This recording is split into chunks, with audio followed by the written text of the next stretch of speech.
નમસ્કાર ફ્રેન્ડ્સ, હું ઉષા સંઘવી. આપણે આજે પેંડા બનાવવાના છીએ, ઓરેન્જ અને ચોકલેટને લેયરવાળું. આપણે ઇન્ગ્રીડિયન્ટ્સ જોઈ લઈએ. આ કન્ડન્સ મિલ્ક છે 400 ગ્રામ. આ ચોકલેટ ચિપ્સ એ 1 કપ છે. 2 કપ મિલ્ક પાવડર છે. આ યલો કલર છે 5 ચમચી. 1 ચમચી ઘી છે. આ એસેન્સ છે ઓરેન્જ. અને આ બદામની કતરણ છે, તે ગાર્નિશ માટે છે. હવે આપણે પેંડા બનાવવાનું ચાલુ કરીએ. પહેલા ઘી નાખવાનું છે.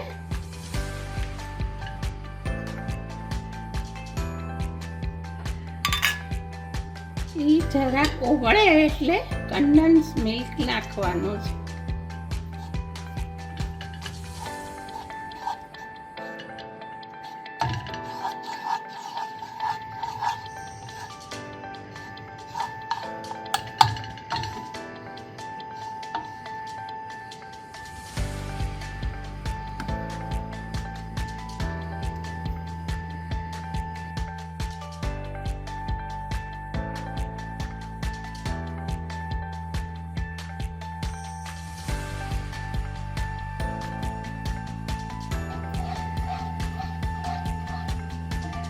હવે આપણે મિલ્ક પાવડર નાખી દઈએ.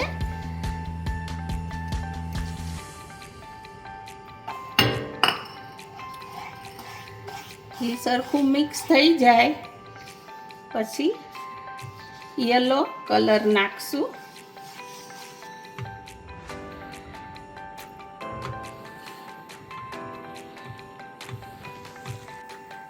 હવે આપણે યલો કલર નાખીએ.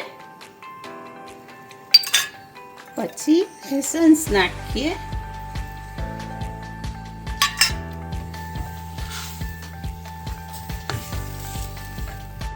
હવે આપણું આ મિક્સ તૈયાર થઈ ગયું છે પેંડાનું. હવે એને એકદમ ધીમા તાપે કરવાનું ને આને હવે થોડી વાર ઠરવા દેવાનું છે આપણે પાથરીને. આ મિક્સરને બટર પેપર ઉપર થોડી વાર ઠરવા દેવાનું પોળું કરીને.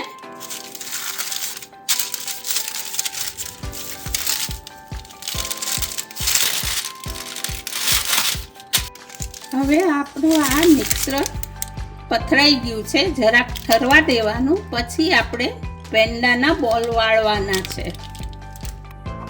હવે આપણે પેંડાના ગોળા વાળી લઈએ.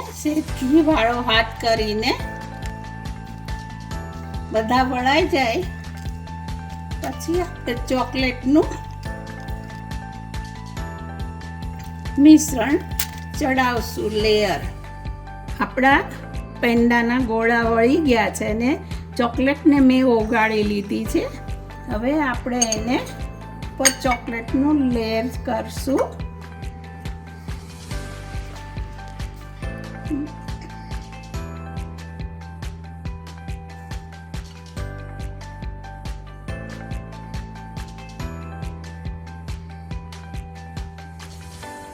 ચારે બાજુ ચોકલેટનું લેયર આવી જવું જોઈએ.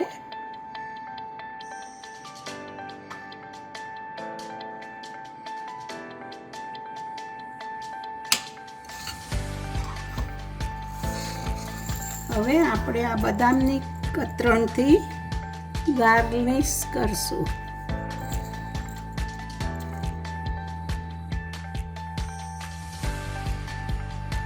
આપણા ચોકલેટી પેંડા તૈયાર થઈ ગયા છે. ફ્રેન્ડ્સ, તમને અમારી રેસીપી ગમી હશે. તમે જરૂરથી બનાવજો અને તમને સારી એ લાગશે. મારી ચેનલને સબસ્ક્રાઈબ કરજો, લાઈક કરજો. By friend.